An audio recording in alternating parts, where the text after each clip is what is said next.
तो महाकुंभ का मौनी अमावस्या पर रिकॉर्ड तोड़ स्नान हुआ है। दरअसल भगदड़ के बाद करीब 8 करोड़ लोगों ने अमृत स्नान किया।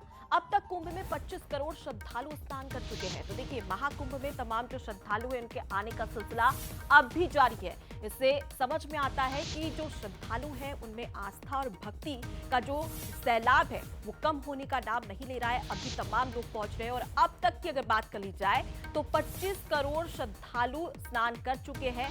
और अगर हम कल की बात करें, जब अमृत स्नान होने जा रहा था मौनी अमावस्या पर, तो कल करीब 8 करोड़ श्रद्धालुओं ने आस्था की डुबकी लगाई।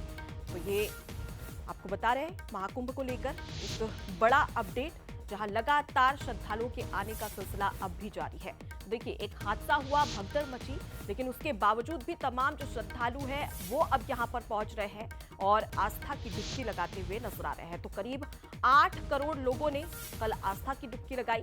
अगर अब तक की बात कर ली जाए, जब से ये महाकुंभ का शंखनाद हुआ है, तब से अब तक 25 करोड़ श्रद्धालु स्नान कर चुके हैं। तो देश विदेश से तमाम श्रद्धालु यहां पर पहुंच रहे हैं और अब भी ये सिलसिला जारी है।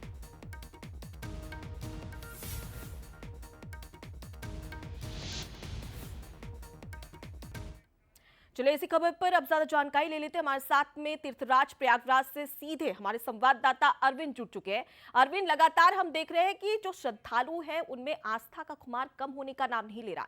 कल एक बड़ी भगदड़ जिसमें 30 लोगों की मौत हो जाती है, लेकिन उसके बावजूद भी अब तक 25 करोड़ से ज्यादा श्रद्धालु स्नान कर चुके हैं।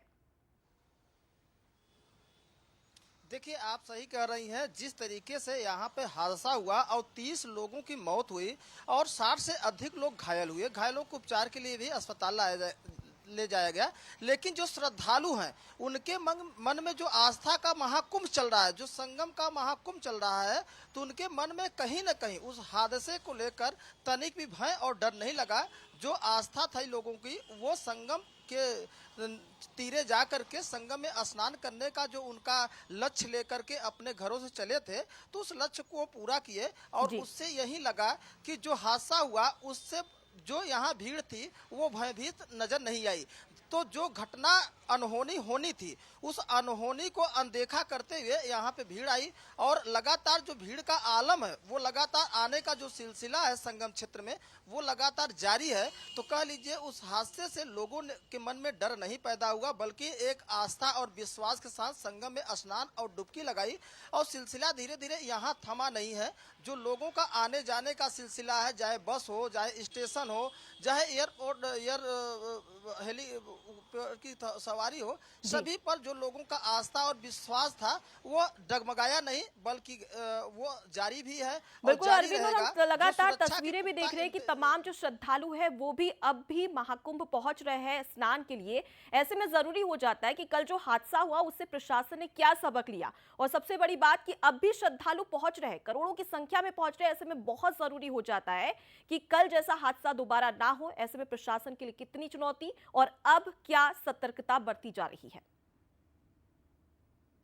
जो बैरिकेटिंग के लिए हादसा बताया जा रहा था, वहां पे जो बैरिकेटिंग की व्यवस्था है वो भी चाक चौबंद कर दी गई है। और जो लोगों के लिए कम पुलों का आना जाना था और 1-2 पुल ही चालू रखे थे, तो लोगों की जो भीड़ संगम की ओर जमा होती थी, उन भीड़ को भी अब नियंत्रित किया गया है कि वहां डिवाइडर बनाया गया है, उसी के बीच बल्लियां लगाई गई। बल्लियों के सहारे भीड़ को रोका जा रहा है कि जितनी भीड़ संगम के पर जा रही है उतना स्नान करके वापसी आए। फिर भीड़ को धीरे धीरे वहां पे छोड़ा जा रहा है, जिससे जो हादसा कल हुआ था उस हादसे से प्रशासन और यहाँ पुलिस प्रशासन भी सबक लिया है। अब भीड़ को एकत्रित संगम की ओर नहीं जाने दिया जा रहा है, उसको डिवाइड कर दिया गया है। बिल्कुल जरूरी हो जाता है अरविंद, क्योंकि कहा जाता है कि भीड़ और पानी ने हमेशा चलते रहना चाहिए। अगर ये कहीं एक जगह रुक गए तो मतलब मुसीबत को न्योता देने जैसा है। अब इसी से प्रशासन ने सबक लिया है। फिलहाल के लिए बहुत शुक्रिया आपका तमाम जानकारी हम तक पहुंचाने के लिए।